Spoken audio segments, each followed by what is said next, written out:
The very next morning, her sister called me screaming at the top of her lungs, "You can't do this to her. Well, sue you into the ground." Sup Reddit. Beauty. My wife dumped me for her ex-lover during our 10th anniversary dinner, followed by a casual announcement that she was legally entitled to half of my entire life. You should have asked me what those 40 pages were before she signed them back in 2018. Grab your popcorn, folks, because this is about to get ugly. Fanged. My name's Garrett M43, and the foundation for this disaster was actually laid 17 years ago in a soul-crushing office cubicle. Funny. How the worst job you ever have can end up saving you a few $100,000 and your entire financial future. But am getting ahead of myself. Back in 2008, I was a fresh-faced appraiser for industrial equipment working in a cramped, claustrophobic office in downtown Chicago. Bored. The 23rd floor had windows that wouldn't open and buzzing fluorescent lights that gave me a headache every single day. My cubicle neighbor was Adam, a guy in his mid-30s who had already been divorced twice. Adam was a forensic accountant who specialized in high-net-worth divorces.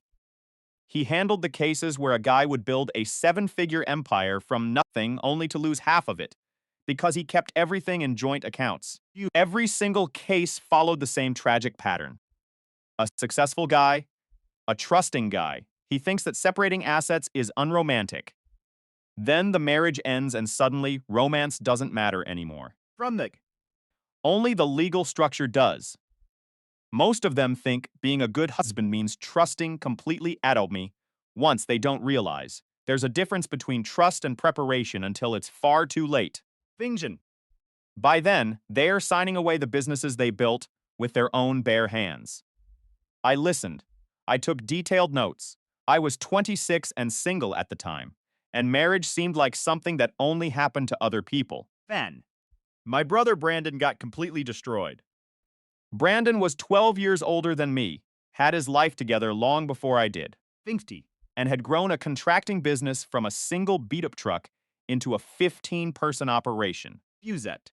He had bought 3 rental properties over a decade and was in the middle of renovating a beautiful craftsman house for him and his wife, Rebecca.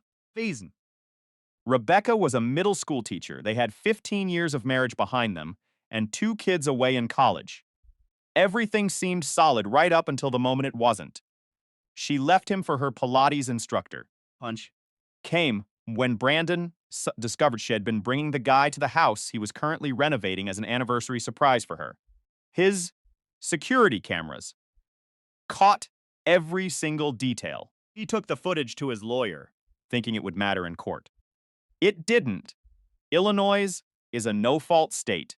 The judge split everything 50-50, half the business, half the rentals, half the retirement accounts. Finished house had to be sold, and the proceeds were split down the middle.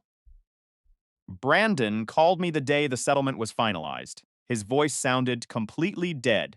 Don't ever assume fairness, Garrett. System rewards documentation, and it rewards preparation. I trusted completely, and I documented nothing, and I paid for it with half of my life's work.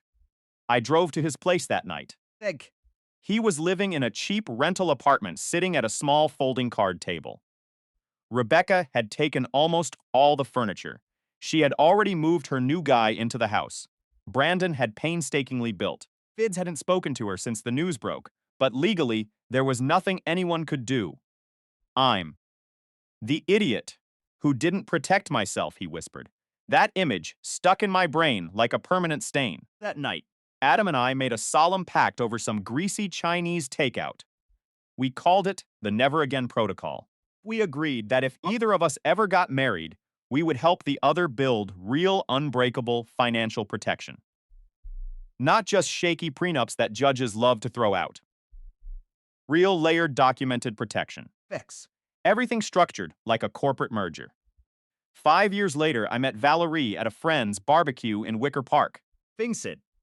She was a gorgeous brunette with piercing green eyes, and she had this laugh that made everyone in the yard turn around to look at her. We talked for 4 hours straight. You was a graphic designer. Funny and creative, and she was exactly my type. 6 months later, we were living together. A year after that, I proposed. I fell for her hard. Fuseball. I mean, the kind of love where you picture a whole life together growing old on a porch somewhere. But every time I thought about our wedding, I would see the image of Brandon sitting at that empty card table. Thingy. So while I was falling in love, I was also busy building that armor. Adam helped me design it like a complex corporate tax strategy. Limited liability entities, clear timestamp documentation. Fact. Bank accounts structured specifically to show the difference between access and actual ownership. The wedding was beautiful. Valerie's parents flew in from Minnesota. My parents cried during the vows. Fington. And in the back of my mind, I kept thinking about that fireproof safe hidden away where all the protection documents sat. Those documents were just paperwork, I told myself. Smoke detectors. You hope you never actually need them, but you're a fool if you don't install them. Then some red flags started showing up about 2 years into our marriage. Thing major. At first, just small nagging things. Her phone was always lying face down on the table. New complex passwords I didn't know. Fuse. Late work meetings that never seemed to involve any actual work whenever I asked about them. I noticed everything, but I didn't say a word. I just watched and I waited. It wasn't. Much that I worried about. But I knew I wanted to keep myself protected, regardless of what was happening. That's when I quietly activated Phase 2 of the Never Again protocol. Phone called. Adam explains the situation, and we spent an entire weekend restructuring everything. I created the postnup. I framed it as liability protection for our future. View that re. I told Valerie I was worried about potential lawsuits from clients after a colleague of mine got dragged into court. I told her I wanted to shield our family assets from the risk of my business. She signed every single page while she was watching some mindless reality show on the couch. Do we really need all this? She had asked, barely yelling up from the screen. I told her it was standard asset protection. Friend. I said it protects both of us if anything ever happens with my work. She signed without reading a single paragraph. She even joked about it to her friends, later calling it my paranoid paperwork phase. That was in 2018. For the next 7 years, I kept every single penny documented. Valerie had full access to use our daily money, but the actual ownership remained strictly separate. Yes. Once asked why she never questioned where the money came from, and she never wondered where it went. She just kept swiping the debit card, living her life. Fast forward to our 10th anniversary this past spring. They made reservations at that same place in River North, where Wed had our third date. We sat at the exact same corner table. Beacon and she. I had bought Valerie the blue dress she was wearing, specifically for this dinner, wanting to recreate the magic. I thought maybe this is a turning point. Maybe we could finally reconnect. These had been even more distant lately. And I wanted one last chance to save us. She didn't look at me once until the course arrived. Then she put her fork down, took a deep breath, and looked me right in the eyes. Fine. Leaving you, Garrett, she said, her voice completely flat. I'm going back to my ex, and don't even try to stop me, because I've already talked to a lawyer. I'm entitled to half of everything, and I'm taking it. There for a second, feeling the silence of the room. And then I smiled. You really should have read those documents you signed back in 2018. Valerie, I said calmly. Her face went pale. What are you talking about? Fangzen. The postnup, I replied, sipping my wine. The one you thought was just my paranoid paperwork phase. It turns out that paperwork covers everything, including the equity in the house, the business, and the investments. Access to the joint account, Valerie. But you have no claim to the assets. She turned red, then white, then a sickly shade of gray. You trapped me? She hissed. No, I said, putting my napkin on the table. Did myself. I stood up, left the bill on the table, and walked out into the cool Chicago air. The next day, her sister called threatening me with lawsuits, but they both know the truth. Bing. They spent a week running to different lawyers, only to find out that everything I did was airtight.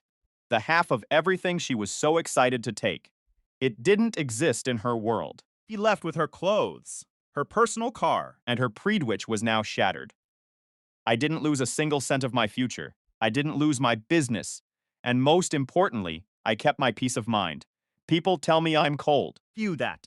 They tell me marriage should be about blind faith. But I look at Brandon, and I look at the legal bills that could have ruined me. And I know I did the right thing. Trust is a beautiful thing. But preparation. You owe. Preparation is the only thing that saves you when the person you trusted turns out to be a stranger. Never assume fairness. Document everything. And never ever underestimate the power of a signed contract. Inban. The blue dress I bought Valerie specifically for tonight was meant to be a bridge, a way to pull us back from the edge of the silence that had been growing between us for months. Thinked. We sat at the corner table of the restaurant, the same one where we had our first anniversary, yet the air between us felt thin and cold. I tried to keep the conversation light, Being asking about our daughter Ruby's finals. and whether it was finally time to fix the deck, but Valerie barely touched her food. Dot. She set down her fork with a clinical precision that made my skin crawl. Beacon. Garrett, I need to tell you something important, she said, her voice devoid of the warmth I had spent a decade trying to nurture. My heart hammered against my ribs, fearing a medical emergency or a tragedy involving our child. View. Going back to Troy, my ex from college, she continued, her tone as casual as if she were choosing a dessert. I don't think we should continue this marriage. The surrounding tables fell into a sudden, Fifling silence. and I watched our waiter freeze halfway to our table. You're a good husband, Garrett. Truly, she sighed, glancing at her nails. But I become bored with this life, and frankly, Fusing. Troy was always my true love. I settled for you because he wasn't available back then. The words felt like physical blows, dismantling 10 years of shared history into rubble in less than 3 minutes. Really loved you. She added, her eyes cold. You were just the safe, stable choice. I felt a flash of white-hot rage, but then Fishing. I remembered the long nights of preparation with Adam, the careful mapping of every worst-case scenario. Then you should leave tonight, I said, my voice steady, surprising even myself. Feud. Her expression shifted from smug expectation to genuine confusion. She had wanted a scene, a pathetic display of begging a dramatic anchor for her new narrative. Pack your bags. I commanded, refusing to give her the satisfaction of a fight. Sleep in the guest room. And I want you gone before I wake up tomorrow. You're not even going to fight for us. She hissed. Clearly losing her composure. You just told me. There was never an us, Valerie, I replied, standing up and dropping exactly $180 on the table before walking out. Thin. I drove home in a silence, so thick it felt heavy, my mind already executing the never again protocol Adam, and I had perfected over late-night coffee sessions. Once home, I headed straight to the guest room, secured the digital access points, and began the final phase of the plan. An hour later, I heard the front door open, followed by the frantic sound of her packing and a series of dramatic, Self-pitying phone calls to her friends. I remained in the guest room, calmly making my own calls to Nathan, my lawyer, and the bank, ensuring every safeguard was locked tight. Fenced. Around midnight, she dragged her suitcases down the stairs, pausing in the hallway as if waiting for me to emerge and beg her to stay. I didn't move a muscle. Right? I guess I'll finally get half of everything, she whispered, her voice dripping with malice. Hope you saved up, Garrett. Picked. As her car pulled away into the night, I felt a wave of relief wash over me. Knowing the storm had finally broken, I called Adam. Immediately, the relief evident in my voice, it's done, she's gone. He actually pulled the Troy card at the anniversary dinner. Adam laughed, the sound hollow, but triumphant. She has no idea how you've structured this, does she? Ishil.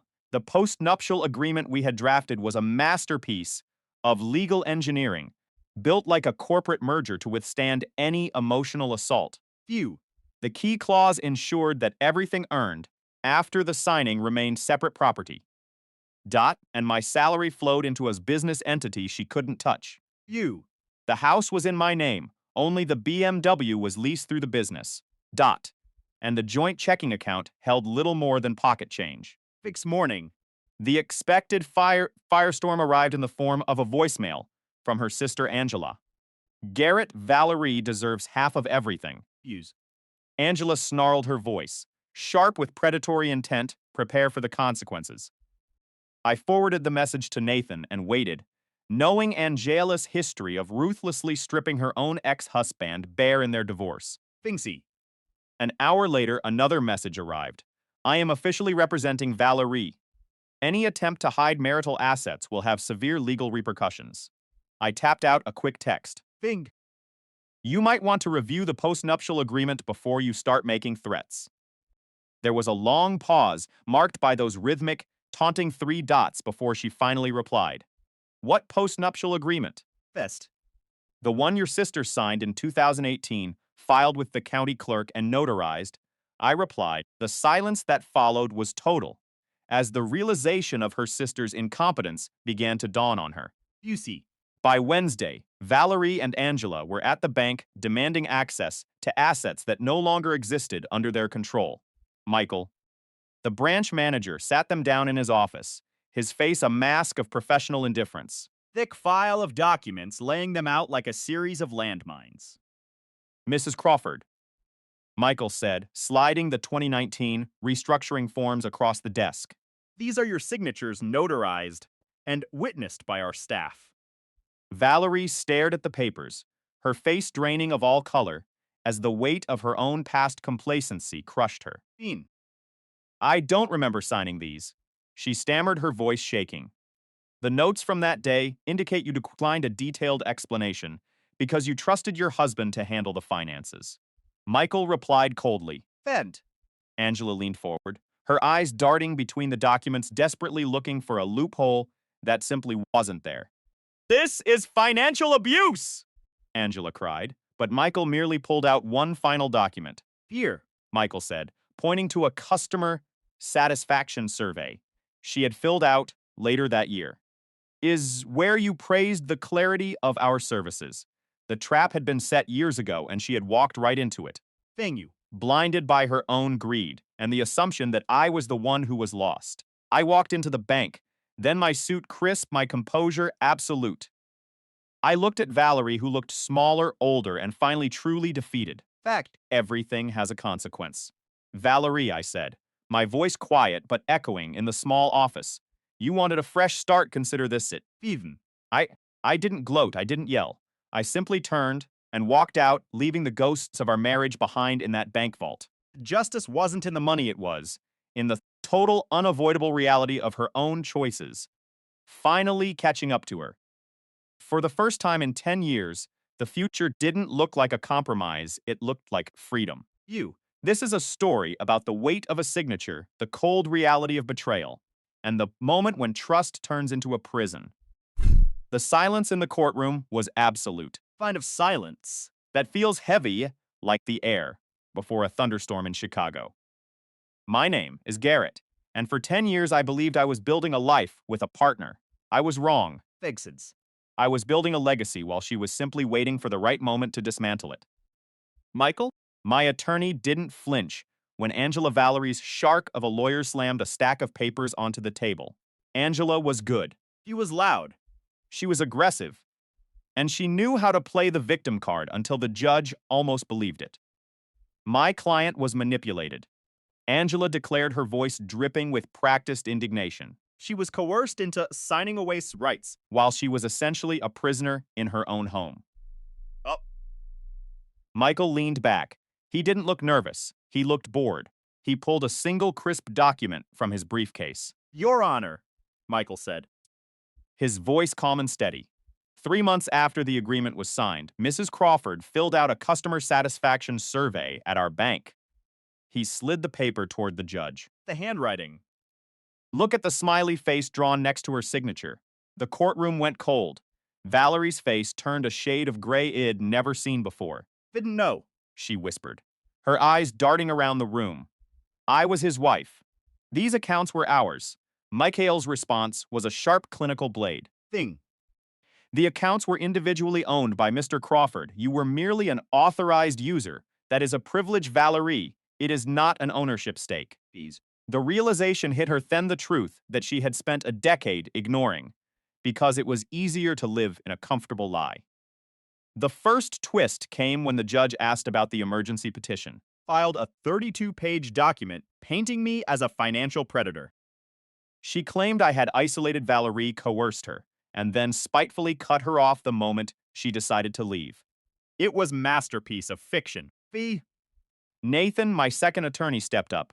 Your Honor, we have the records. He pulled out the credit card statements. Mr. Crawford, Didn't retaliate. He protected his assets.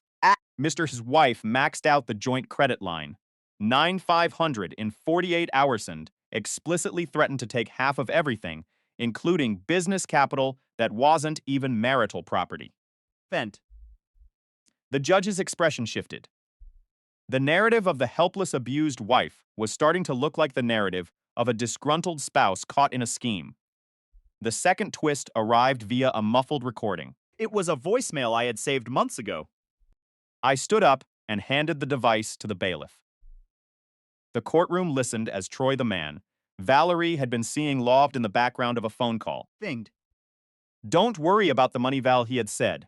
Once we get that judge to sign the emergency order, we'll drain the accounts before Garrett even knows what happened. The air left the room. Few but few. Valerie's mask didn't just crack, it shattered. She looked toward the back of the courtroom, perhaps hoping for a miracle, but there was nothing there. Fusey. Only the cold, hard reality of a life she had gambled away for a momentary thrill. The final twist was the most satisfying of all. Thanks she. Angela tried to pivot, claiming that the lack of independent counsel for Valerie made the contracts void. She argued that Valerie was too naive to understand the legal jargon of the postnuptial agreement. Find. Michael simply turned to the witness stand. Mrs. Crawford, did you read the document provided by your own university thesis advisor, who also happens to be a corporate lawyer before you signed it? Valerie went silent. Beaky. I hadn't told anyone that I knew she had consulted someone else. I had kept that receipt. Fick. I had kept the email thread where she bragged to a friend about how she knew what she was doing and was just playing the long game with me. The naive card was off the table. Being a victim of my structure. She was an architect of her own downfall. Judge Morrison looked over her glasses, her gaze lingering on Valerie. You said? This is not a courtroom for those who view marriage as a business merger gone wrong only to cry by abuse when the dividends stop paying out. The judge denied every single request in the emergency petition. No support. Sus. No assets. As we walked out of the courtroom, Valerie tried to approach me. Garrett, we can fix this. We can talk about this. I didn't even stop walking. Feud. I didn't owe her an explanation, and I certainly didn't owe her another minute of my time. Never Again protocol wasn't. Just a document I had drafted. It was the life I was now living. Didn't just feel like a win. It felt like a final absolute silence.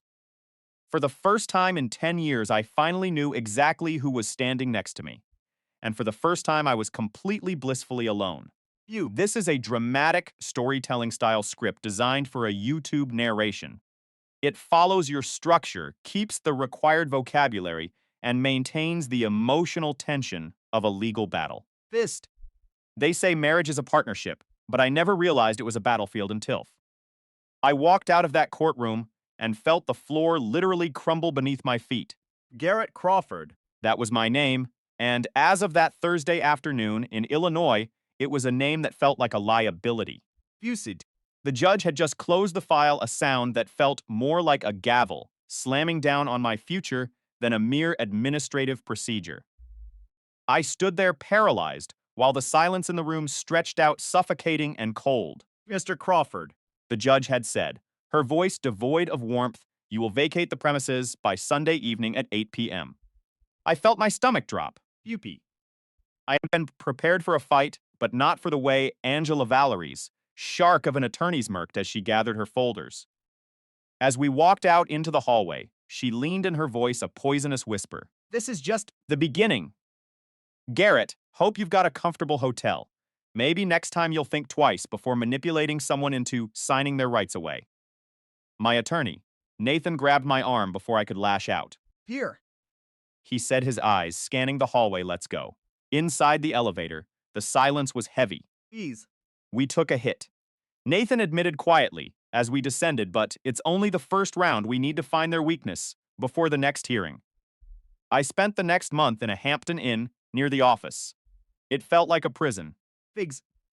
Every day was a blur of spreadsheets, bank statements, and the relentless ticking of the clock. Adam, my lead strategist, sat across from me, his face pale under the fluorescent lights. Fendon Council issue is real, Garrett, Nathan said one Tuesday morning. Post-nuptial agreements without separate lawyers for both parties. They get scrutinized. Angela knows that. I thought back to 2018. Bang that dang. I had explained it as asset protection paperwork. I told Valerie she should read it or have someone look at it. But I had been there explaining it to her myself. I didn't insist. She hire a lawyer. Friend, I was there when she signed. That was the nail in my coffin, and Angela was hammering it home with a sledgehammer. You're an industrial equipment appraiser, Adam noted, pointing to a document. You know. She's a designer that creates a presumption of constructive fraud. In some states, it's a bad look. Adam was deep in the bank records when he suddenly stopped scrolling. Garrett, what account paid the mortgage every month? Pulse checking, I replied. AutoPay. Show me the routing number. AutoUp. I pulled it up. Every month since 2018, the mortgage came from account 4738, not the joint household checking, both our names. Funded by my business, but technically joint property. Adam and Nathan exchanged a look that sent a jolt of ice through my veins. That's Cummingling. Nathan whispered classic Cummingling. What does that mean? Full asked, my voice cracking. Nathan pulled up the Illinois statutes on his screen. When separate property is paid down using marital funds. Vote. The non-owning spouse acquires an equitable interest proportional to the contribution. But it was my money funding that account, I argued. It doesn't matter legally, Nathan cut in. Deal. Once your distributions hit that joint account, they became marital property. You used jointly owned funds to pay a separate property debt. That's textbook Cummingling. Angela was going to argue that Valerie had a massive claim to the house equity. How bad, I asked, bracing for the worst. Let's do the math, Nathan said. The house was worth $385,000. Built about $110,000 in equity since 2018.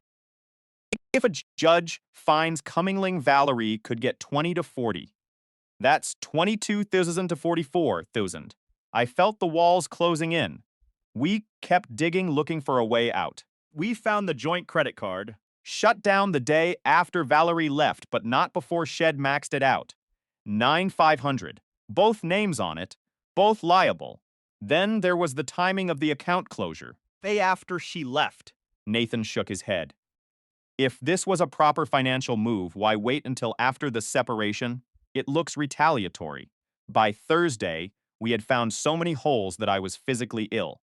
The post-nup was solid in theory, but the execution was a disaster. Family law judges don't like seeing one spouse get cut off, while the other maintains control. The temporary support hearing was brutal. Phone's empty. Angela arrived armed with a list of Valerie's expenses. Groceries, gas, phone bills, insurance, everything. She argued that Valerie had been accustomed to a high-end lifestyle, and I had maliciously cut her off. Yeah. Proclaimed, Mr. Crawford has isolated my client. Financially, she has no access, no credit, no ability to support herself. The judge awarded temporary support, $1,350 a month. $4,200, Angela demanded. But it was still $1,350 while the process dragged on. Then the discovery phase hit. Every bank statement, every business record, every transaction for 7 years. They were hunting for more Cummingling, and they found it. The 2020 kitchen renovation, 22,000 Zato from joint checking. The 2021 deck replacement, the 2022 bathroom remodel, all paid from joint funds. All improvements to my separate property. Angela amended her petition, claiming Valerie deserved reimbursement for every cent. Nathan did the math again. If a judge bought this, Valerie could get $32,000 to $58,000 in reimbursement, plus the equity percentage, plus attorney fees, if they found bad faith. This wasn't how it was supposed to go. I had planned everything. But I had made the ultimate mistake.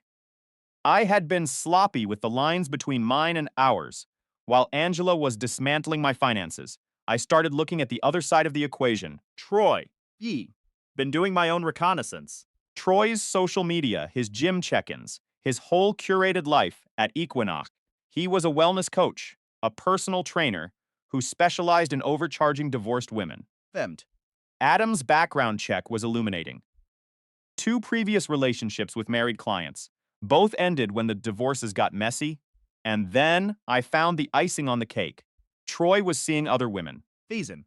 I didn't tell Angela. I didn't tell Valerie. I waited until the next status hearing. The courtroom was tense. Angela was gloating, holding a printed document that she claimed proved my financial abuse. For your honor. Angela said, standing tall, we have documented proof of Mr. Crawford's attempt to hide assets and his failure to uphold the marital standard. Nathan stood up slowly. Your honor. If we are discussing marital standards and the integrity of this process, Stas, perhaps we should talk about the third-party interest that has been influencing the respondents' financial decisions. Then. I handed Nathan the file, photos, screenshots of messages, Troy's gym logs showing he was at the Hampton Inn with Valerie, while she was claiming she had no place to go. The room went silent. Angela turned to look at Valerie, who suddenly looked very, very small. Your Honor! Nathan continued his voice, calm and cold. My client is being asked to pay for his wife's essential expenses, groceries, gas. Feud and temporary housing yet. We have documentation that the respondent has been living with her paramour, who is currently charging her for wellness consulting using the very funds she claimed were for her survival. The judge looked over her glasses. Miss Chen, is this true?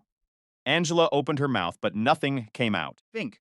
And Nathan added, we have evidence of the Never Again Protocol, a series of texts where the paramour coaches the respondent, on how to maximize the settlement to fund his own business. The judge slammed her gavel. Easels. Not to end the hearing, but to demand silence. This court does not appreciate being lied to, she said, her voice like steel. The final ruling wasn't a win, but it was a correction of justice. Eat. The temporary support was slashed to 0. The reimbursement claims were thrown out due to the clear evidence of bad faith.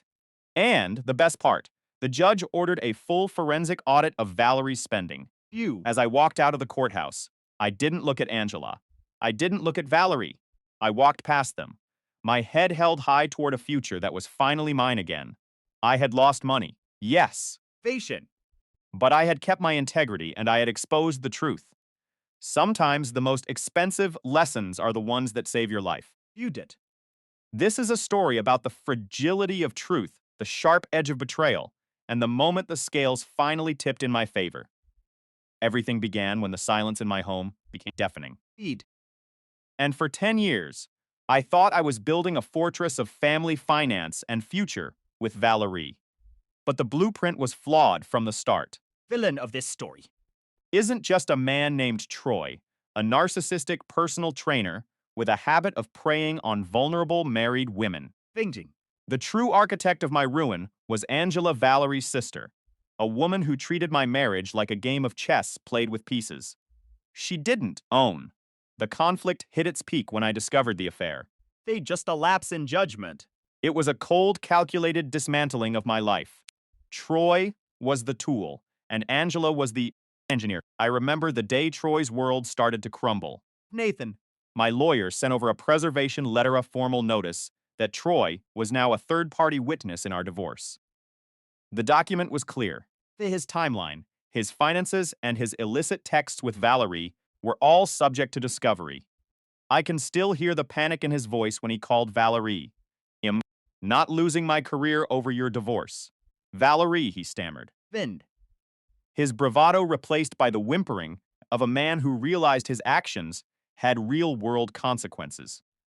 He tried to distance himself, blocking her numbers and scrubbing her existence from his social media. Using. But the digital footprint was already cast in stone.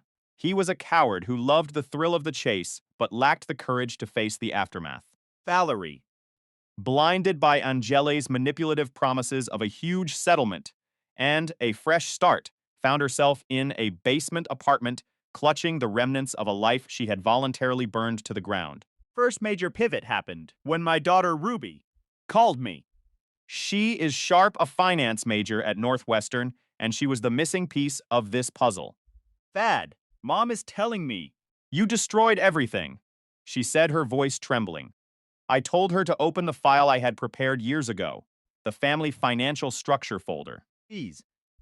I heard the rapid clicking of her mouse, the sound of years of deceit finally being laid bare. She didn't just read the documents, she went to work like the investigator I had raised her to be. Beeskin. The second twist came when Ruby realized the depth of the betrayal. She traced the money, the Venmo logs, and the cold-blooded text messages between Valerie and Angela. There it was in black and white. B-note. Practice your crying in the mirror, Angela had coached. Don't do anything until after the anniversary, Valerie had replied. Everything had been planned down to the penny and the date. Ease you. Ruby didn't just find the truth, she weaponized it. She cut ties with her mother that night, blocking her access and ensuring the evidence was safely in my hands. You. The final act moved to the courtroom, a battleground of depositions and discovery. Angela, still believing she was the smartest person in the room, Filed an emergency motion. accusing me of perjury and hiding business accounts. It was a classic overreach. Fen. The account she claimed I had concealed was listed clearly on page 7 of the initial disclosures I had filed months prior. Danger. When Nathan presented the highlighted document to Judge Morrison, the air in the room grew heavy with the smell of defeat. Peace. My lawyer didn't just refute the motion, he requested immediate sanctions against Angela for filing a frivolous, malicious claim. I watched Angela's face as the reality set in. Fubin. The mask slipped, revealing the petty, vengeful woman beneath the sophisticated facade. The judge's gaze turned cold as he read through the evidence of her manufactured crisis. You, justice, isn't always loud, sometimes it's just the sound of a gavel hitting the wood signaling that the games are over. Few. Valerie lost her lover. She lost her daughter's respect, and she lost the financial war she and her sister had started. I walked out of that courtroom not with hatred, but with a strange, quiet peace. Fictions. The truth is a stubborn thing. You can bury it under layers of lies and elaborate social media facades, but eventually it always finds a way to the surface. Hint. I had built my life on honesty, and while it was temporarily shaken, it was that very foundation that ultimately saved me. The lesson here is simple. Never underestimate the power of a documented life. Every text. Every transaction, every moment you think is privatite leaves a trail. When you play a dangerous game, make sure you aren't the only one who knows the rules. Thing. And more importantly, ensure you aren't the only one keeping track of the score. Stot. The storm had passed, and for the first time in a decade, the horizon looked completely clear. You. I looked at my phone, seeing a message, Upia, simple and proud of us. That was all the vindication I ever needed. The chapters of the past were closed, and for once the future was entirely mine to write. Fenton. Sometimes losing everything is the only way to find out who you really are. I learned that the hard way, but am still standing, and in the end, that's all that really matters. You dapsy. The silence in the courtroom was absolute, broken only by the rhythmic clicking of the court reporter's keyboard. Judge Morrison peered over his glasses, his gaze landing squarely on Angela, stood beside Nathan, my lawyer, feeling the cold weight of the past 6 months. You. Finally beginning to lift. Angela was trembling, her face a pale shade of gray as she tried to backtrack on the emergency motion she had filed. You're. It was an honest mistake, she stammered, her voice lacking the arrogance it usually carried. I've been reviewing hundreds of documents. These things happen. The judge didn't even blink. Fix. You filed an emergency motion, alleging fraud, counselor, the judge countered, his voice dripping with icy authority. You threw around terms like perjury and concealment. Verify the initial disclosures before making those accusations. Dot. Angela fell silent, the weight of her own incompetence suffocating her. Sanctioning you. $750 for a frivolous motion, the judge declared. Furthermore, you will cover Mr. Crawford's attorney fees for having to respond to this farce. Siege. My heart pounded with a slow, steady rhythm of relief. We walked out into the hallway, the sound of Angela's frantic whispering on her phone trailing behind us. Nathan smirked, adjusting his tie. Shez rattled. He noted quietly, and Shez going to be much more careful with her next move. The sanction order arrived 2 days later. Thing. It was a small victory, barely a dent in the grand scheme, but it tasted like vindication. However, Angela wasn't the type to quit. She was the type to keep digging until she hit bedrock. He deposed. Adam next convinced she could force a confession out of Haima narrative, where I was the puppet master, coercing Valerie into every decision. Adam didn't play her game. He sat there perfectly calm, recounting how he'd watched Valerie sign the documents, laughing and joking about my supposed paranoia. Watching Angela's face as Adam dismantled her theory was the highlight of my week. Fusin. She looked small, desperate, and completely out of her depth. When my turn came, the deposition lasted 6 grueling hours in Nathan's conference room. Faye. Angela was relentless, her questions sharp, and designed to paint me as a controlling villain. Isn't it true? You never once discussed financial matters with your wife? She grilled, leaning over the table. Bean. I discussed them whenever she asked. I replied evenly. She simply wasn't interested in the details. So you made all financial decisions unilaterally. Feast. Within the structure we both agreed to, I said, meeting her gaze without flinching. She tried to trip me up on the commingling of funds, pointing to the house mortgage payments as proof of my duplicity. Few. That was an oversight, I explained. The mortgage was on an auto-pay from that account. I should have separated it, but it was an honest mistake. Famery signed. An oversight that lasted 7 years and benefited you at my client's expense. She sneered, sensing blood in the water. An oversight that gives your client a legitimate equity claim, I added, offering a compromise. Wrong. Which I am willing to discuss in a settlement. The truth was, Angela's aggressive, scorched earth tactics were backfiring with the judge. You. She had filed 3 emergency motions in 2 months, and all 3 had been summarily denied. She had accused me of hiding assets without a shred of evidence, earning her those costly sanctions. She had tried to speed up the trial, claiming an urgent need for justice. But the judge had shut her down, leaving the case on a normal, agonizing timeline. Figure. She had sold Valerie a dream of a massive settlement, and now she was trapped, unable to admit that her strategy was crumbling. By the 4th month, Nathan and I sat down to talk numbers. Mingling is real, Nathan admitted, looking at the spreadsheet. A judge is going to give her something. Fuck. Best case? She gets reimbursed for the mortgage and improvements, about $45,000 plus her fees. Worst case? They find extensive commingling and award her 20% of the equity. That's an additional $77,000. I leaned back, calculating the cost of my freedom. The retirement accounts. And the business. Those are ironclad, Nathan assured me. No evidence of commingling there. The postnup is crystal clear. $58,000. For the equity claims, plus $13,000 toward her fees. She would keep her car and her personal items. I would keep everything else. Feasier. Angela rejected it with a laugh, telling the press and her client that they were going to trial. But she wasn't. 2 weeks later, she filed a motion to withdraw as counsel. Official reason was irreconcilable differences regarding case strategy. The reality. Valerie had run out of money. Angela had been working partially onto contingency banking on a massive payout that was never coming. When the numbers stayed. Modest Angela wanted out, leaving Valerie to scramble for a new lawyer. Rick, the new guy, took one look at the file and told Valerie exactly what I had offered months ago. Settle or lose everything. 3 months later, it was finally over. Valerie walked away with $68,000 for her claims, and some of her fees covered. She kept her car and the $9,000 shed maxed out on the joint credit card. I kept the house, the business, the retirement, and my sanity. The total cost to me, just under $140,000. Figskeet. It wasn't the clean win I'd hoped for, but it was a hell of a lot better than the catastrophe it could have been. By November, Valerie's money had evaporated. She had paid off the lawyers, put a deposit on an apartment she couldn't afford, bought luxury furniture, and tried to sustain a lifestyle she hadn't earned. Figured. She had even given money to Troy, who ghosted her. the moment her bank account hit empty. By New Year's, she was broke again, working part-time at a real estate office. Use Bliss.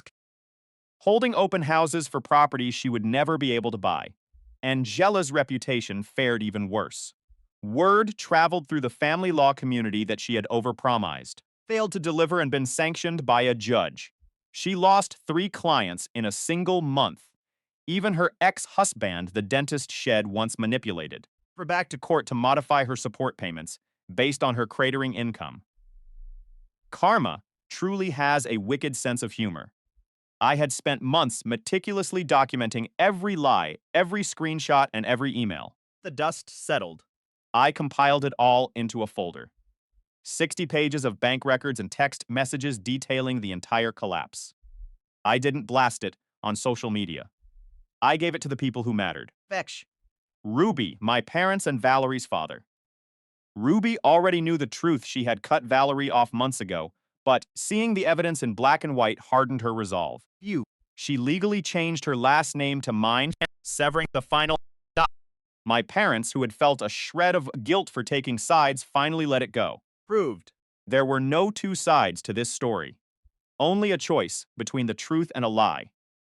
The legal battle was finished, but the lesson remained.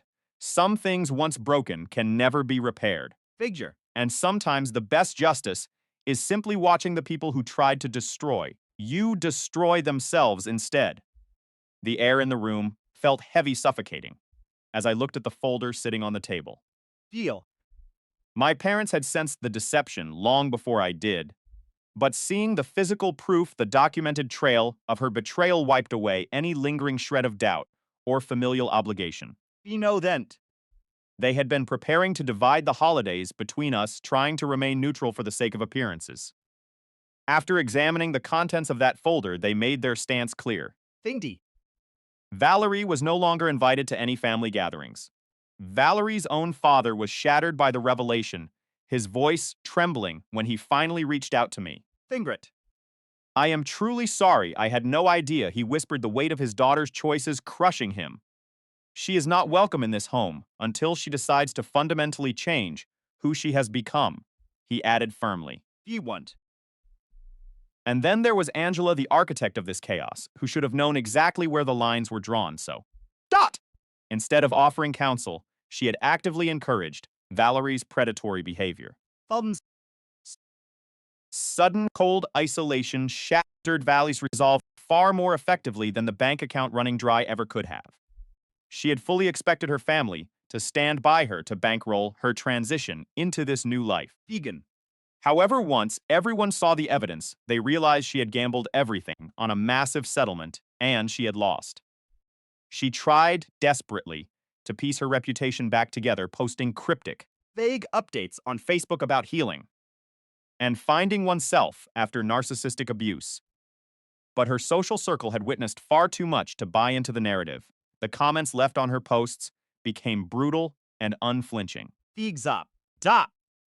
Maybe you should focus on fixing your relationship with your own daughter before claiming abuse, one user wrote. Fascinating how your trauma suddenly appeared right after you ran off with another man.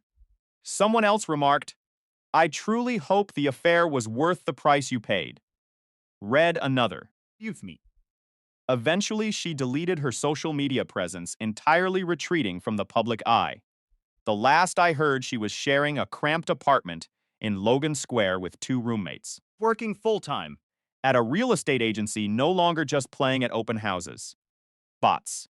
She reached out to Ruby for her birthday, a desperate attempt to bridge a gap that had become a canyon. Faint. Ruby didn't even dignify it with a response. Angela is currently struggling to rebuild her failing practice. She is mostly handling uncontested simple divorces, now the kind where couples split assets amicably without a fight. It is a far cry from the high-stakes, ruthless litigation that once defined her reputation. Troy is still hanging around. Equinox, still shamelessly dating clients, and still uploading vapid, inspirational quotes to his Instagram stories. Figs. Last time I checked, he had a new wellness coaching client who looked hauntingly like Valerie did 7 years ago. Right. It is a tragic truth that some people are simply incapable of learning from their mistakes. Theme. As for me, I sold the house last year because it held too many echoes of a life that was built on a lie. I made sure to secure the equity I deserved, carefully accounting for every cent Valerie had misappropriated. Fresh place in Lincoln Park. A new chapter written in my own ink.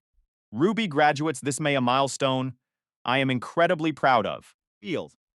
She has already accepted an offer at a Big Four accounting firm following her passion for forensic accounting. The ceremony is in May and I am flying her grandparents in from Minnesota to celebrate. Ushindi. My parents are driving down and we have a reservation at Alenia to celebrate the start of her future. She did not invite her mother, and I did not ask her to. Then the situation took a dark turn. Tuesday. Last Tuesday, Ruby called me from an unknown number, her voice sounding thin and rattled. She explained that her phone had died and she was using a friend's, but her tone was deeply unsettling. Failed debt, Dad. I need to tell you something, it's about Mom, she said, her breath hitching. She has been showing up at my apartment, just standing there, she continued. My hand tightened around the phone until my knuckles turned white. Fiction. How many times has this happened? I asked, my voice dangerously low. 4 times this month, just lingering. Just watching from the street, she replied. Feud.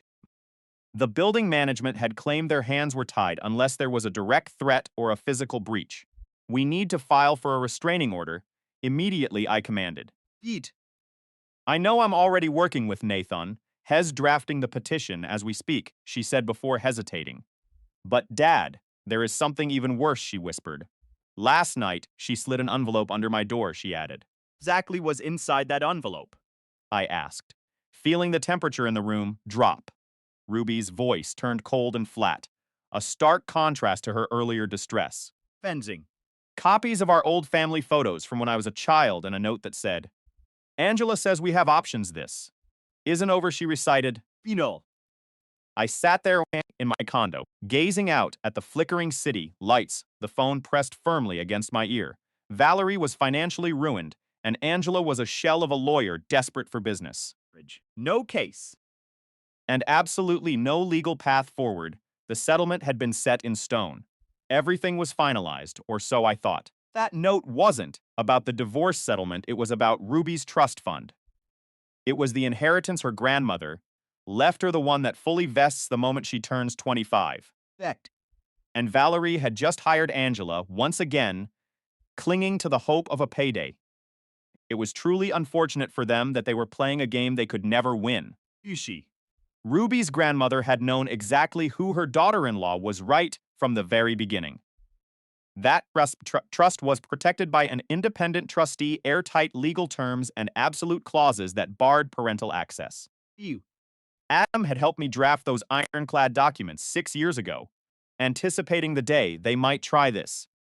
Some people never learn, but some of us never stop preparing for the worst. Aegis.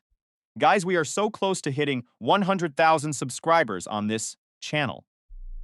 If you haven't subscribed yet, please consider doing so, as it really helps us reach that milestone. Thank you all for being part of this journey and helping me turn this dream into a reality. Furman Grant. I'm 32 years old, and for a living, I hunt for ghosts. I'm a forensic accountant.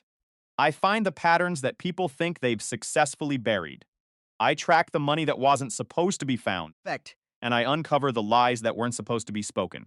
For 3 years, I thought I was living a quiet, stable life in the Pearl District with the woman I loved, Natalie. But as it turns out, biggest fraud I ever investigated wasn't in a corporate ledger. It was sitting right across from me at the dinner table. I only need you for the image, Grant. Don't be so dramatic. It's not personal. That was the line. She laughed, adjusted her dress, and looked at me as if I were a piece of furniture that had suddenly gained the ability to speak. When I told her that if I was just an accessory, then the image was gone, for goods. She didn't apologize. She called me controlling. Her friends, the ones who saw me as the perfect cover for her Latin night escapades, cheered her on. They thought I was just the quiet, steady, predictable guy who would never dare to leave. Net. They were wrong. They didn't realize that when you spend your life looking for patterns, you eventually see exactly when a person stops being honest. It started mid-February. Inked. Natalie told me she was having a quiet night at home with her friend Becca. But my phone pinged with a notification from a mutual acquaintance's story. There she was, in an emerald green dress. ID never seen before, Fake. laughing in a crowded downtown bar, surrounded by people who definitely weren't her friends. Dot screenshot.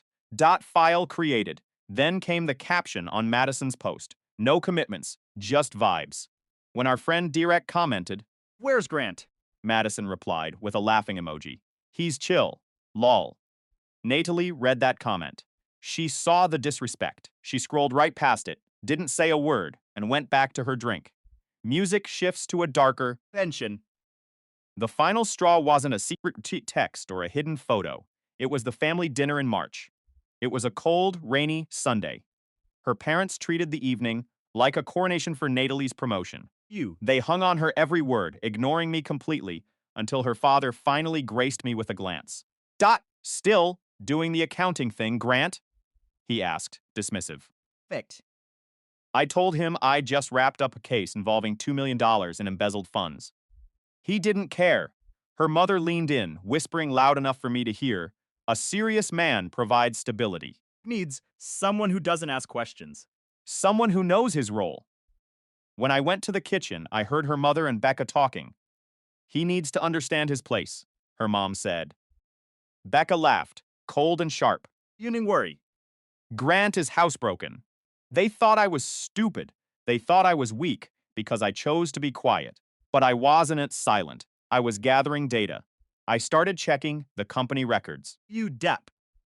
Looking at the travel expenses Natalie claimed were for work, I found the patterns. Flights to Puerto Vallarta that didn't align with her client list. Hotel charges on the weekends she claimed were team building. And then, Working mixer. she invited me, acting as if it were a grand gesture of inclusion. It would mean the world if you were there. Grant? She said, batting her eyes. She needed a plusone. To keep up the appearance of the loyal, supportive boyfriend for her superiors. I agreed. I walked into that ballroom with a folder in my briefcase that would burn her entire career to the ground. Figs. The room was filled with the elite of the city. Natalie was glowing, introducing to her VP as her longtime partner. She was playing the part perfectly. I waited until she was mid-sentence, giving a toast to her division. Pause a scene. I yelled. I simply walked over to the VP, a man I'd dealt with in a previous forensic case, and handed him a single sheet of paper. It was a summary of the fraudulent travel claims. And the work expenses she'd been using to fund her private trips with the people who didn't want commitments. His face shifted from polite curiosity to icy realization in seconds. Natalie. Then at me. Then back at the document. Daffy. Natalie walked over, grinning. Is everything okay? She asked. The VP looked at her, his voice echoing in the sudden silence of the room. Natalie. Need to discuss your travel expenses and your employment status. Effective immediately. The color drained from her face. She looked at me, her eyes wide with shock. Grant, what did you do? I didn't look at her. Fint. I turned to her mother, who was standing near the appetizers, clutching her wine glass. I smiled. Looks like the stability she had just went bankrupt. I walked out of that ballroom and into the cool Portland air. Fint. I didn't go home. ID already moved my things out the day before while she was at the gym. I left the key on the kitchen counter of that character apartment with a printout of the patterns I'd found. I went to a small diner, Eej. ordered a coffee, and sat by the window. For the first time in 3 years, the silence didn't feel lonely. It felt like freedom. Natalie tried to call. Her mother tried to call. I blocked them all. Bean cart. They wanted a man who would play a role, a man who would be a silent prop in their twisted, superficial world. Instead, they got the man who knows how to find the truth, even when it's hidden under the most expensive. Well-tailored lies. The image was gone, and for the first time, the picture was perfect. Hey Reddit, let me tell you about a lesson I learned the hard way. Grant just sat there, quiet. Figs him. While I played my part. 2 weeks after that stifling dinner, the agency hosted a high-end networking mixer in the Pearl District. Natalie dragged me along. You. insisting my presence was essential for her reputation. She had been cold as ice all week, barely uttering a word to me, but suddenly I was the accessory she couldn't live without. I went. Thing. The venue was buzzing with corporate types, clients, and agency sharks. The moment we crossed the threshold, Natelli morphed.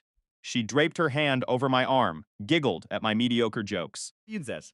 and introduced me as her partner, with a smile so warm it could melt glass. It looked authentic if you didn't know the woman behind the mask. But the second we were out of earshot, the temperature dropped. Shed go stone cold, Ease. eyes scanning the room like a predator looking for someone more valuable to impress. Then a VIP would approach, and the performance would kick off again. I counted this cycle happening 3 times in the first hour. Finction. An older executive, maybe in her 50s, approached us holding a glass of wine. Nately, I had to tell you, your pitch last week was inspired, the woman said. Thank you. That means the world, Nately chirped. Fizz. Radiating artificial sunlight. The woman looked at me, then back at Natalie. And you're so level-headed for someone in such a high-pressure role. I love seeing a stable partner in your corner. That's a rarity in this industry. Thing. Natalie squeezed my arm, delivering a laugh so perfectly rehearsed. It made my skin crawl. We're incredibly lucky to have each other, she lied. Grant has been the anchor for everything I'm building. Need constant validation. We've found a perfect balance. The second the woman turned away, not even 3 steps out of earshot, Natalie dropped my arm as if it were contaminated. She pulled out her phone instantly. Don't say anything weird, she muttered, not even glancing at me. I need these people to perceive me a certain way. You grasp that, don't you? I stared at her, realizing with a sick jolt, I wasn't a boyfriend. I was a credential. Thing. I was the proof of her stability to the corporate world. We left early. I claimed I felt ill. In the car, she didn't ask if I was okay. She just dove straight back into her phone, tapping away. Fend. Her friends became a permanent fixture after that. Becca, Madison, and Jess started showing up unannounced, multiple times a week. Becca was the ringleader, mid-30s, divorced, and had turned hating men into her entire identity. Still here. Grant. Thought a guy like you would be buried in work. Shed sneer. I could hear them coaching Natalie over the phone when I was in the other room. Don't apologize first, Becca would advise. He's the one being irrational. Madison was the image curator, obsessed with how things looked on social media. Shed post constantly, tagging Natalie in everything. Living our best lives, the caption said. Digital story. I simply didn't exist. Jess was the chaos agent, loud, messy, and always looking for a spark to start the fire. One night in late March, I returned home around 8 p.m. to find all 3 of them inside. Thinked.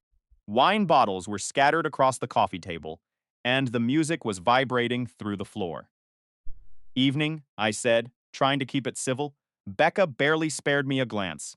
We're having a girls' night. Probably go find somewhere else to be. This is my home, I replied. I pay half the rent. Natalie was on the couch, thumbing through her phone, not saying a word. I started toward the kitchen, but Madison snatched my keys off the counter. Oops, she said, dangling them mockingly. Are these yours? Yeah. Can I have them back? She tossed them across the room to Jess, who caught them with a cruel laugh. The magic word, Grant. Give me the keys, I said, my voice steady. Natalie, your boyfriend is being so uptight, Madison complained. Natalie glanced up for a fleeting second. Guys, cut it out. Feud. Just threw the keys, they clattered to the floor at my feet. I picked them up, locked eyes with Natalie, but she had already retreated back into her screen. I grabbed a beer and headed to the bedroom. Through the thin wall, For Jess. he's so whipped it's honestly pathetic. Around 10 p.m., I went out for water. They were huddled around Natalie's phone, and I caught Madison mid-sentence. Keep him comfortable. Until you're sure about what you want. You don't owe him clarity if you're still debating your options. She froze when she saw me. I filled my Klex glass, looked at Natalie, who refused to make eye contact. Created back to my fortress. The test arrived in early April. I was working from home when my phone buzzed with an Instagram notification. Jess had posted a story. I opened it, and time seemed to stop. Natalie. Pressed against some guy I'd never seen before, his arm draped possessively around her waist. They were at a bar, laughing, drinks in hand. She was wearing a black dress I didn't recognize. The caption read. Love to see her happy again. I took a screenshot, checked the timestamp posted 15 minutes ago. I refreshed the app. The story was gone. Deleted. My phone rang within 30 seconds. It was Natalie. Hey, she said, Finction. her voice dripping with artificial sweetness. Hey, Jess accidentally posted something really stupid. It's an old photo from a month ago, when her cousin was visiting from Seattle. She didn't realize how it would look. Already down. Got it, I said. Wrong person. Right message. Silence hung heavy over the line. What is that supposed to mean? You heard me, Grant. Are you upset about this? Should I be? Boyfriends would at least ask questions. You're just... Nothing. You're not reacting. You said it was her cousin from a month ago. You've explained it. What is there left to ask? She sounded genuinely frustrated now. Fine. I have to go. She hung up. That night, she came home around 8 p.m. She walked straight past me, headed to the bedroom, and slammed the door. I heard her voice on the phone. He didn't react at all. She complained. It's like he doesn't even care. Becca's voice crackled on speakerphone. That means he's either given up or he's just not invested enough to care. Maybe both, Natalie said. I actually wanted to see what he would do. Becca laughed. Well, at least now you know hell tolerate anything. 2 weeks later, in late April, things hit a breaking point. I had a massive, Fitty career. defining depositions scheduled for Friday morning. It was a fraud case involving a CFO who'd been embezzling worth 75 grand in fees if it went to trial. I needed to be razor sharp. Thursday evening, around 6 p.m., Lee texted. client emergency. Meeting ran way over. Probably won't be home until really late. The same excuse. The 4th week in a row. Cool. I texted back. I wasn't angry anymore. I was finally clear-headed. Thing. I walked to the kitchen, opened my laptop, and accessed the shared drive. I had been quietly monitoring for months. I didn't need to ask questions because I already had all the answers. Busey. I had installed a remote access log on the home Wi-Fi and tracked her patterns weeks ago. When she thought I was whipped, I was actually conducting a forensic audit of our entire relationship. I had the screenshots, the timestamps, Victims. and the messages. But more importantly, I had the evidence of the embezzlement she had been hiding, the one she thought. I was too stable and unobservant to notice. I didn't just have her affair on record. I had her financial fraud. Faintinet. I sat in the quiet of the apartment, the silence no longer heavy, but surgical.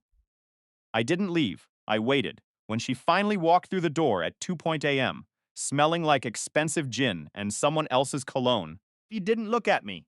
she looked at her reflection in the hallway mirror, adjusting her hair. You're still up? She asked, bored. We need to talk, Natalie, I said, closing my laptop. I'm tired, Grant. Whatever it is. Save it for the morning. There won't be a morning for us, I said, my voice cold and calm. She finally turned, a smirk forming on her lips. Are you breaking up with me? Because I'm pretty sure you don't have the spine for that. Stood up and slid a manila folder across the table. I'm not breaking up with you. I'm reporting you. Her smirk faltered. What is this? Proof of your client's fraud that you've been helping cover up, I said. Proof of your own involvement. See, while you were busy playing the stable partner role, I was doing my job. Her face went pale. You wouldn't. Try me. I've already sent the files to the firm's compliance officer. Fang's there. Probably waking up to the notification right now. The silence in the room was deafening. The realization hit her like a physical blow. She wasn't the one in control anymore. You're a monster, she whispered. No, Replied. grabbing my keys for the last time, am just the guy you thought wasn't worth paying attention to. I walked out the door, leaving her with the silence she had cultivated so carefully. I didn't look back. Feed. The truth is, justice isn't a loud explosion. Sometimes It's just the quiet sound of a door closing on someone who never deserved to be in your life in the first place. I walked down to my car, breathed in the cool night air. First time in months. I felt entirely perfectly free. Around 6 p.m., my phone chimed with the usual notification. Natalie's text flashed on the screen. Client emergency. Meeting ran way over. Probably won't be home until really late. It was the same rehearsed line. Thursday night client emergency. This was the 4th week in a row. Cool.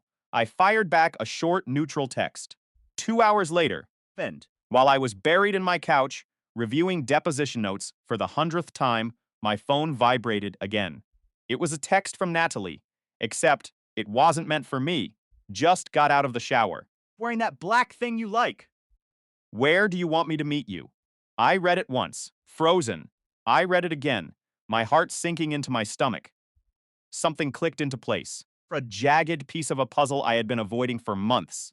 Then, another message buzzed through immediately. Oh my God, ignore that. Wrong person. Another one followed. Rapid fire. From Madison. About an outfit for tonight.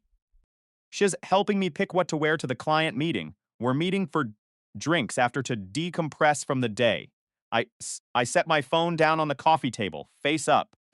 I stared at the black glass, then forced myself to look back at my case. Files. My phone kept buzzing, rhythmically lighting up with her name over and over again. I ignored every single one. 10 minutes later, she called. Thinking. I let it ring until it cut off, watching her name vanish from the screen. She called again immediately. I declined it. Then, the flood of texts started pouring in. Grant, seriously, it was a mistake. Cheating on you if that's what you're You're being ridiculous right now. Answer your phone.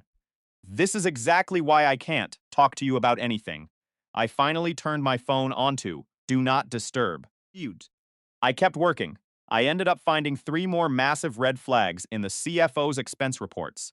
Buried deep in the fine print, she finally came home around midnight.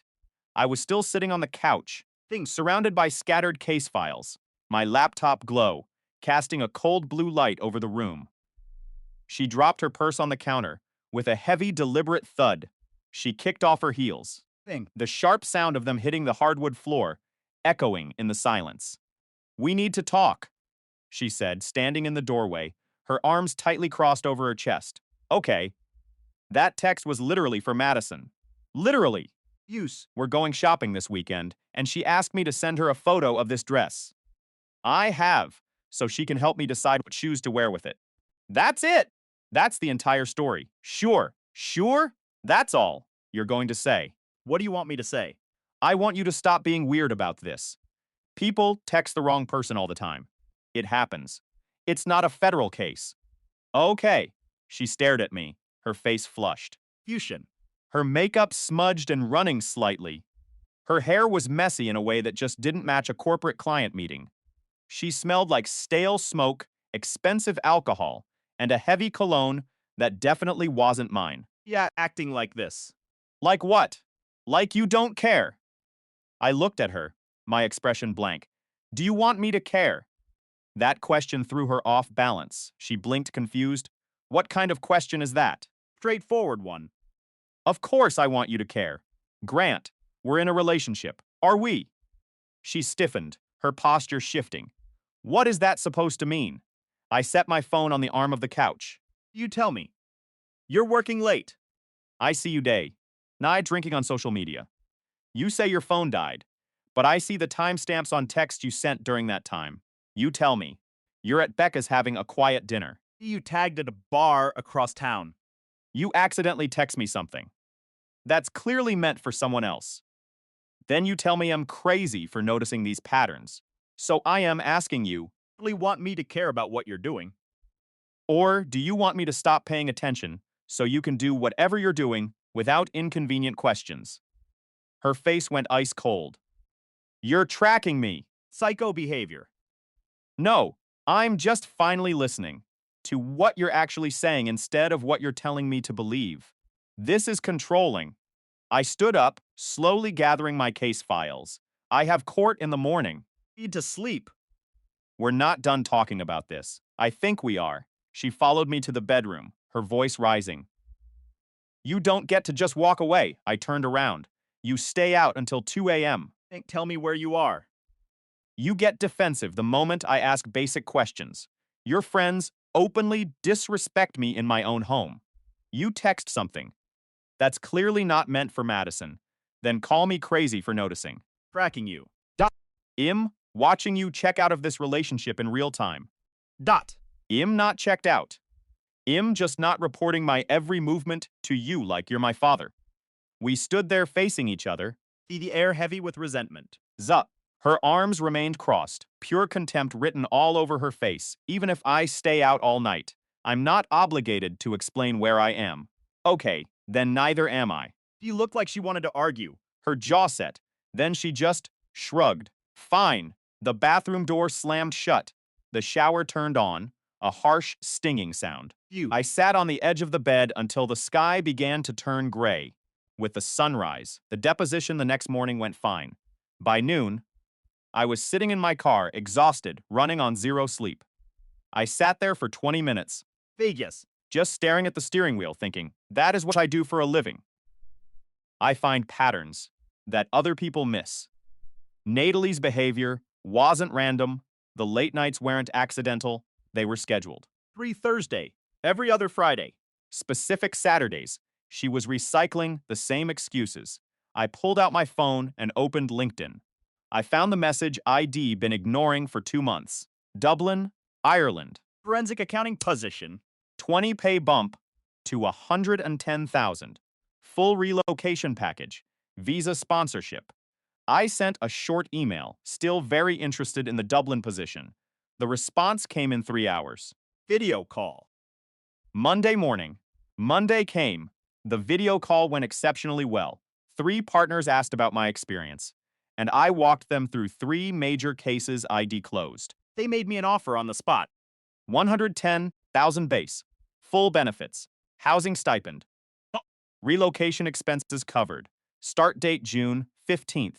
6 weeks away. I accepted. I didn't tell Natalie for the next few weeks. Through the motions. We became roommates who barely spoke, living in the same house but miles apart. Then came the group chat leak that confirmed everything. I was at the gym with Kyle one afternoon, running on treadmills side by side when my phone buzzed in the cup holder. It was a text from Jake, a mutual friend from college who worked in tech. Hey man, you might want to see this. Attached was a screenshot. A group chat with Natalie, Becca, Madison, and Jess. The timestamp was from earlier that morning. Becca, has he said anything about the test? Natalie, not a word. So caught up. In his pathetic court cases, he doesn't even realize I'm already halfway out the door. He thinks he's so smart, but he's just a boring, predictable shell of a man. Madison, are you still going to Dublin with Jason? Or are you waiting until Grant clears out? Natalie. I've already got the plan. I'll let him finish the lease, then him gone. I don't owe him anything. I looked at the screen, my blood turning to ice. Jason hit me like a physical blow. Jason, my own business partner, the man I'd trusted with my firm.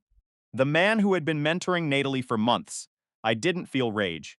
I felt a cold, sharp sense of clarity. Finished my workout. Walked home and started packing. I didn't pack clothes. I packed evidence. For the next 2 weeks, I moved with the precision of a forensic investigator. Easy. I documented every expense Jason had mislabeled. I mapped out every Latinite client meeting. Natalie had claimed I synchronized their locations, their bank transfers, and the dates of their shared business trips. Masterpiece of corporate and emotional fraud. On the final Thursday before I was set to leave for Dublin, I invited them both to the house for a celebratory dinner for a case I'd supposedly won. They arrived together. Acting. Coy. Thinking they were playing a game I didn't understand. We sat at the dinner table, the same table where I had once believed in our future. So, Grant, what's this big announcement? Jason asked. For pouring himself a glass of my best scotch.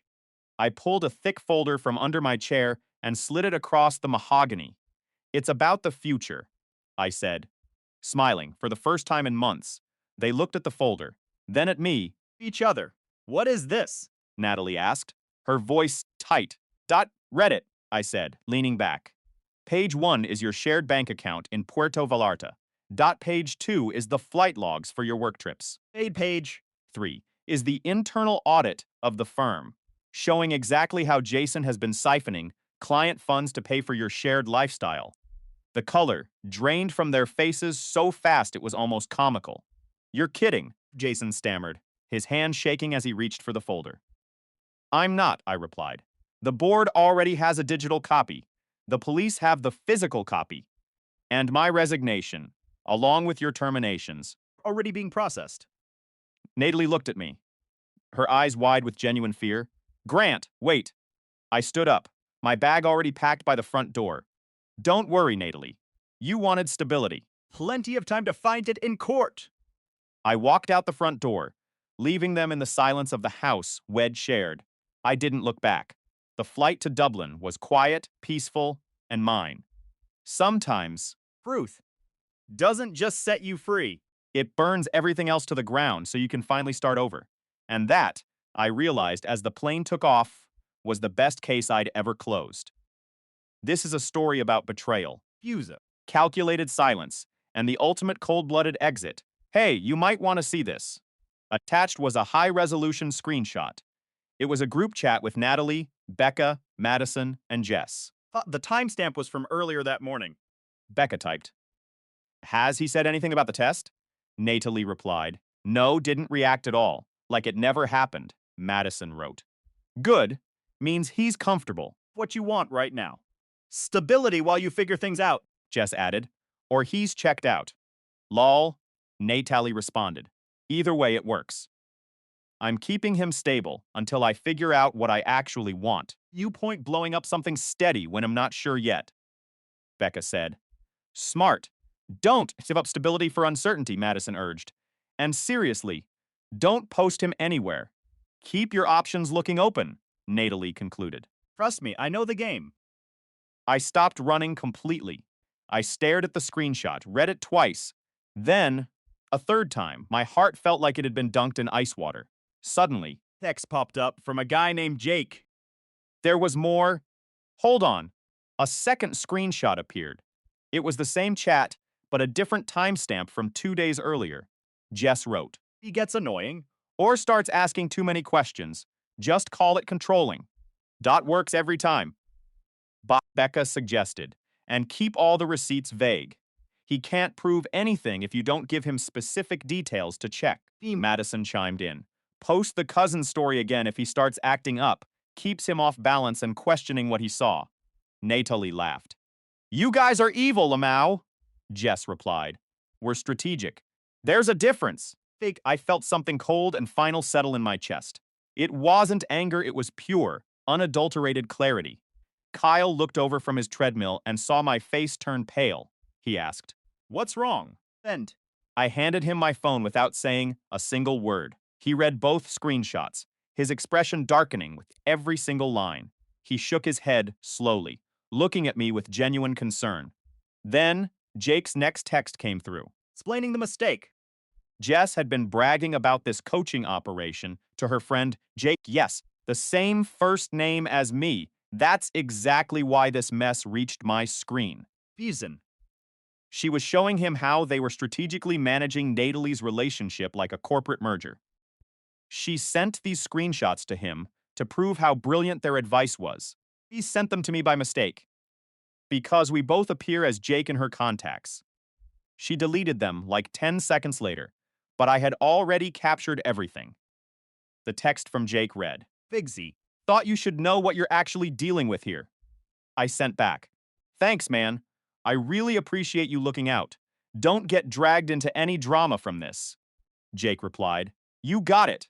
Good luck with whatever you decide to do. This is some next-level manipulation, man.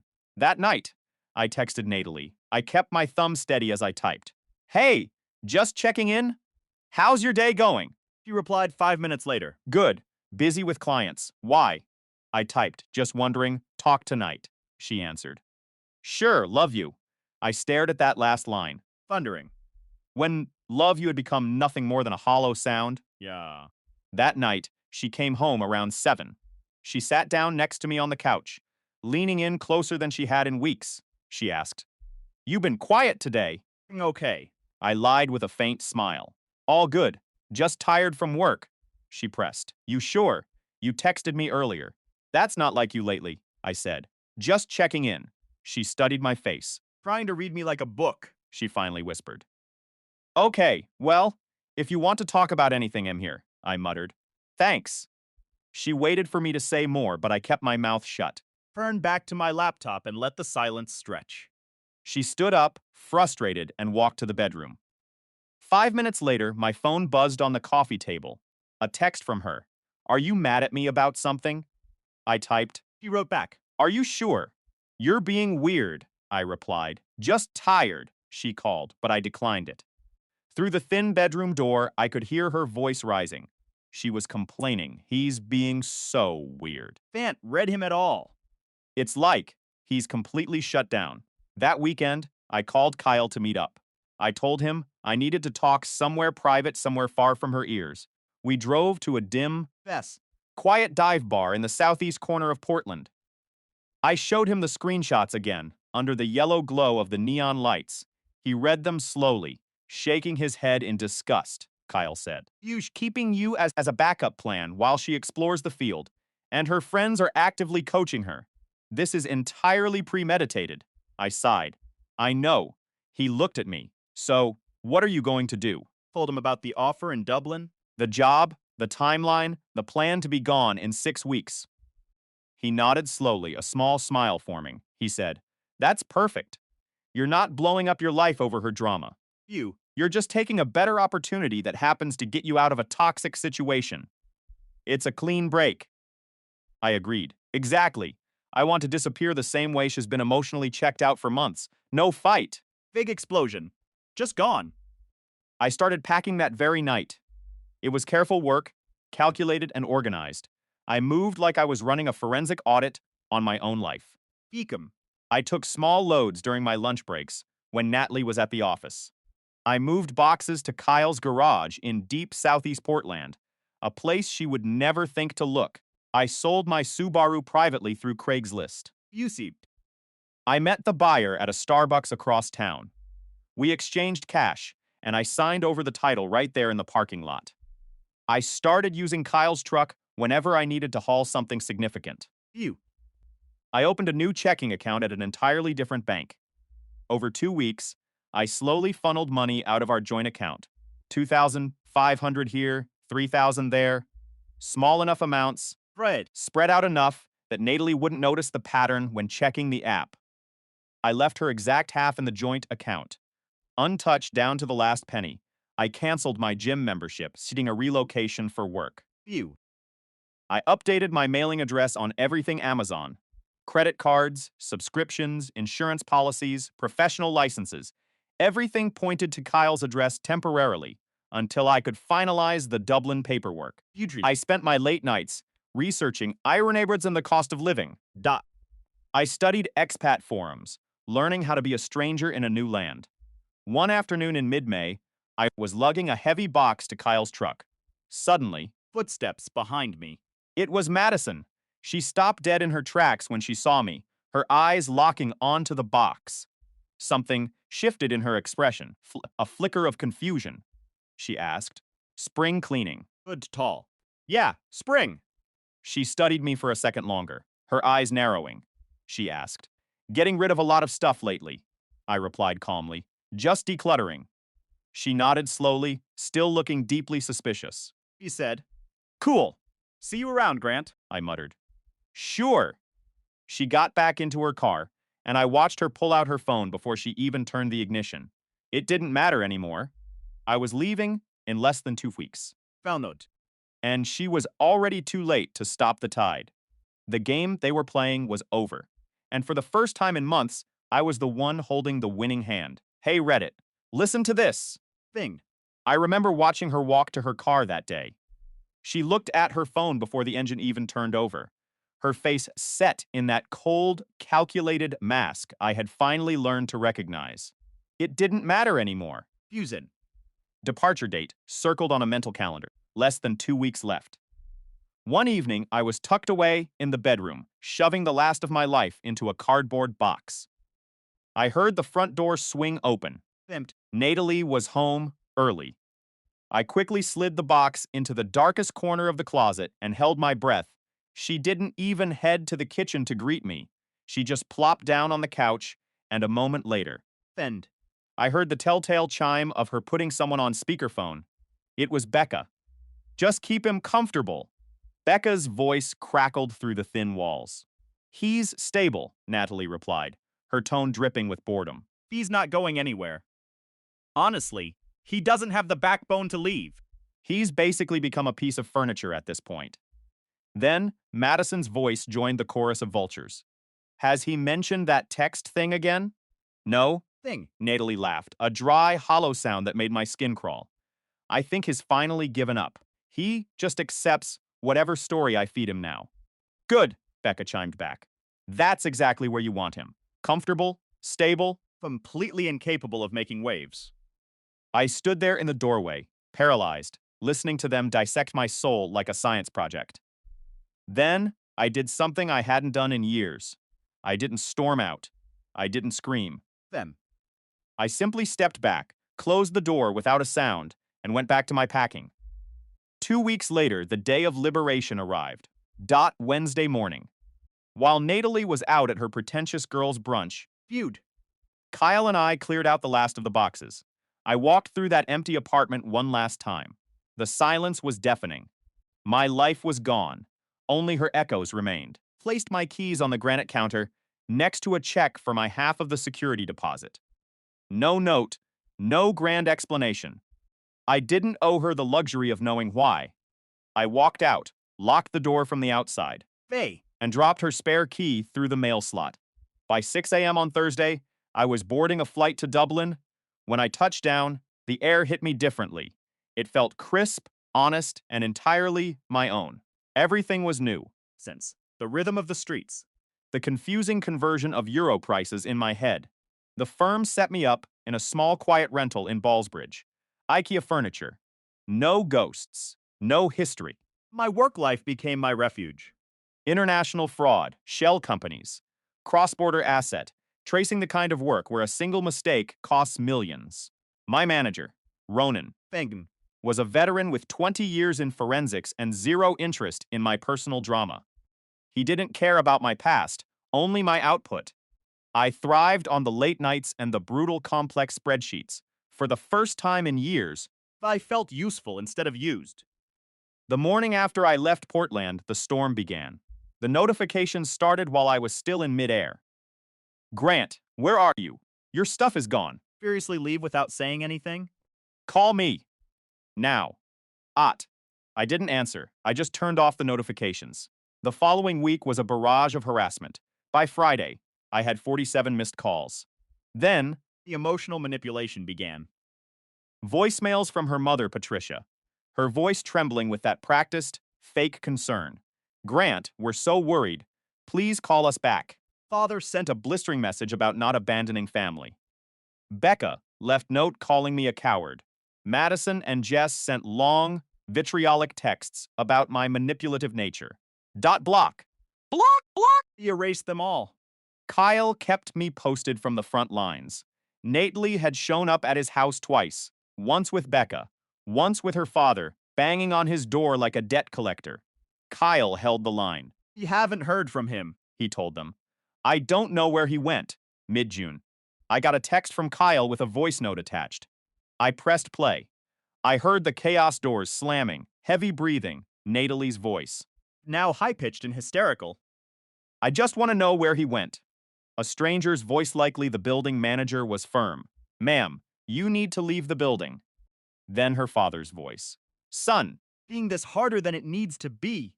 Kyle's voice cut through, cold and final. Not your son. Then, the sound of a door slamming shut.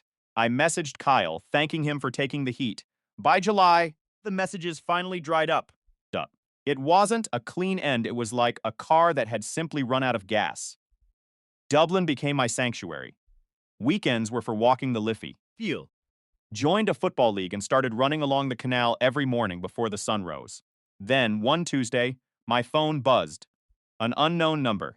Hey, Grant, this is Jason. I got your number from Kyle. Vijnu, just wanted to say you aren't crazy. I saw how my family treated you.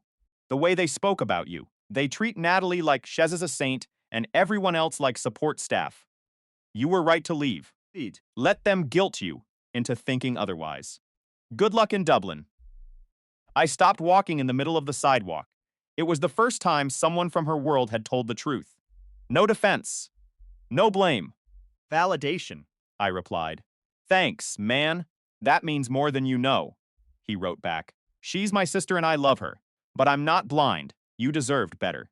Take care of yourself. For the first time in months, Fiji. the weight in my chest finally evaporated.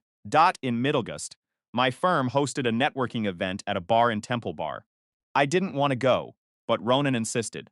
I was standing by the buffet. Reaching for a spring roll at the exact same time as a woman beside me. Go ahead, I said. No, you take it. She laughed. I've already had 3, maybe 4. I've lost count 3 amateur numbers, I joked. She smiled. For the first time in a long time. It felt genuine. You must be American.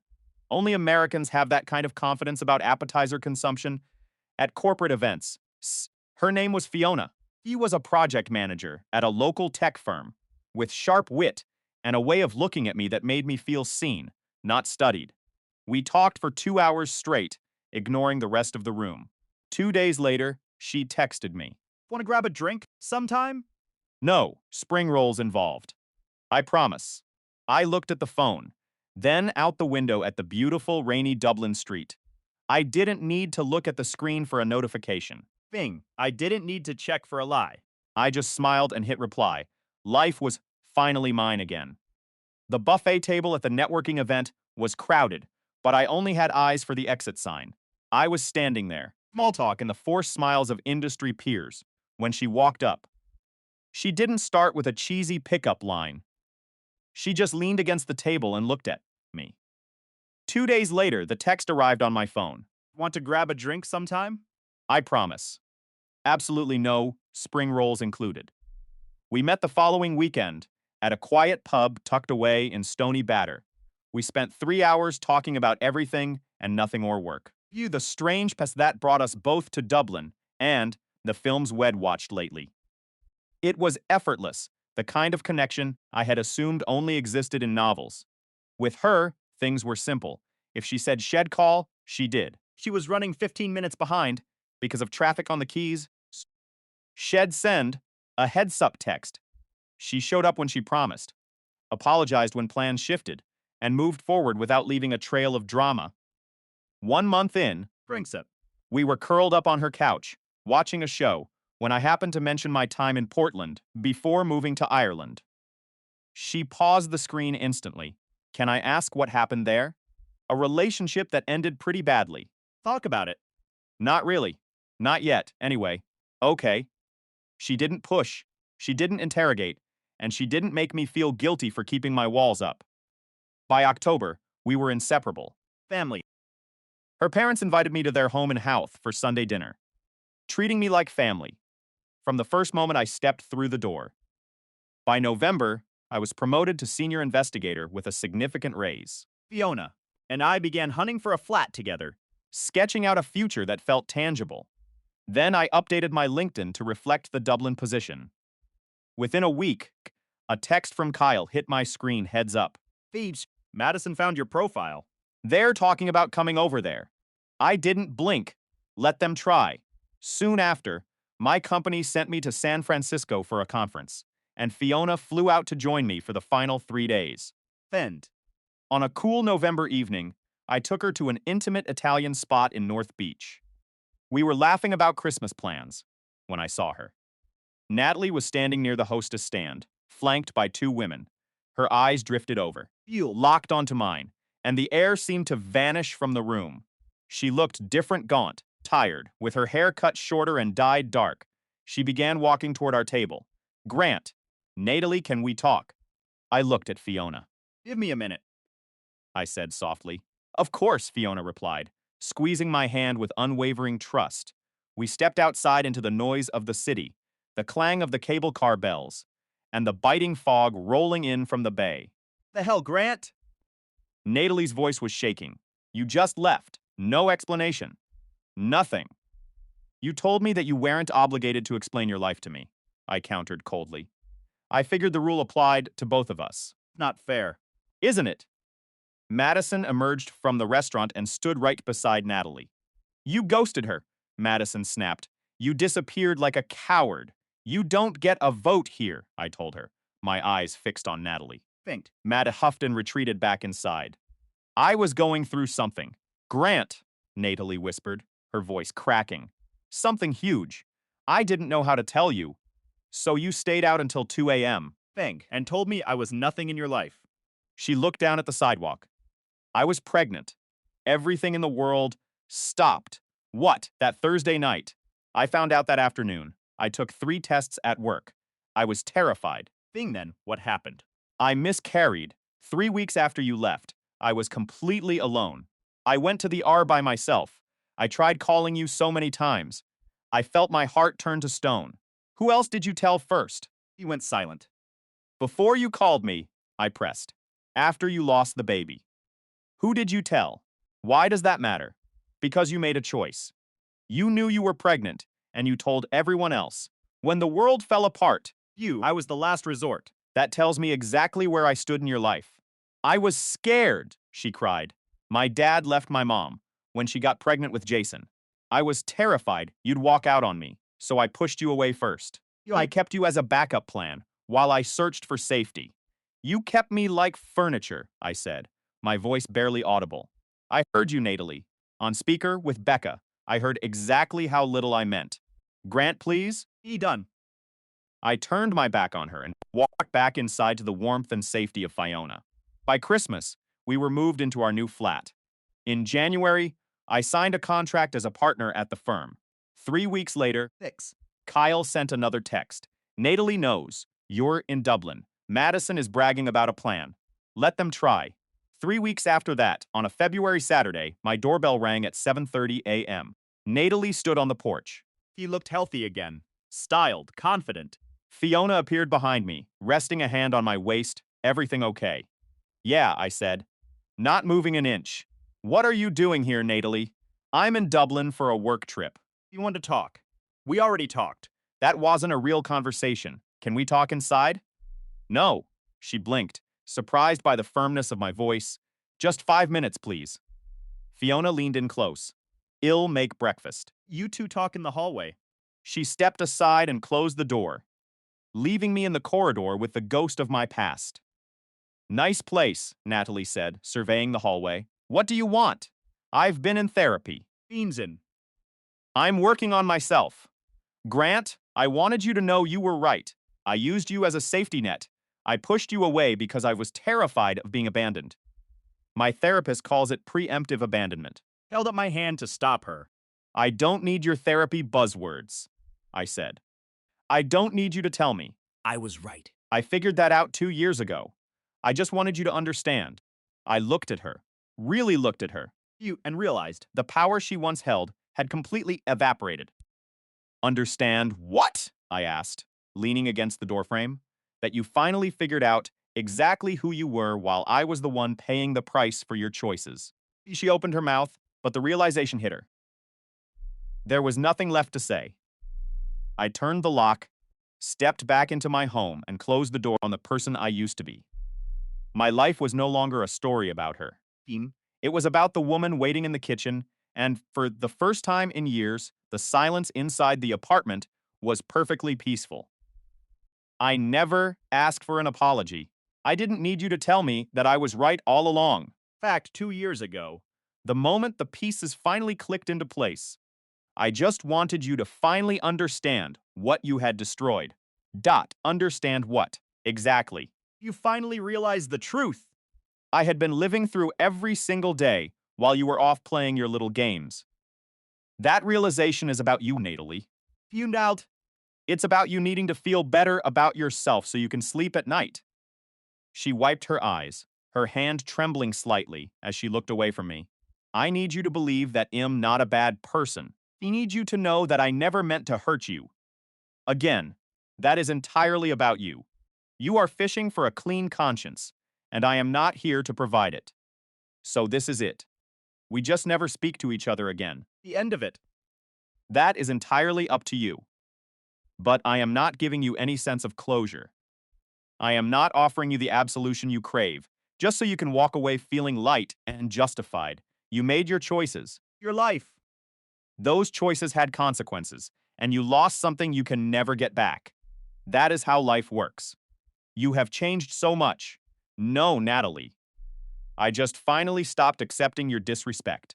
She stood in the hallway for another long, heavy minute, staring at the floor before nodding slowly. Okay, I suppose that really is it. I will go. I hope you have a safe flight back to the States. She turned and walked toward the elevator, her heels clicking softly on the floor. She looked back at me just once, a flicker of regret in her eyes that meant nothing to me anymore. She stepped inside. The doors slid shut. Feeling away the past. I went back inside the apartment. Fiona was standing at the stove, the smell of breakfast filling the air. Are you doing all right? I walked over to the counter and poured myself a cup of coffee. Steam rising between us. I'm good. I am actually good. She walked over to me, her presence steady and warm, and kissed my cheek. I know you are. We sat down and ate breakfast together, Feeds. enjoying the quiet hum of a life built on honesty. My phone buzzed on the table. An unknown number lit up the screen. I didn't even hesitate. I deleted the notification without reading a single word. Fiend. I blocked the caller permanently. 3 months later, I took Fiona to the cliffs of Mohair. The wind was howling, and the ocean was crashing against the rocks far below. I dropped to one knee. She didn't even let me finish the sentence before she said, "Yes, we are getting married in Galway this coming spring." Guys, we are so incredibly close to hitting that 100,000 subscriber milestone on this channel. If you haven't hit that button yet, please consider subscribing today. It truly helps us reach that goal and keeps these stories coming. Thank you for being part of this journey and making this dream a reality.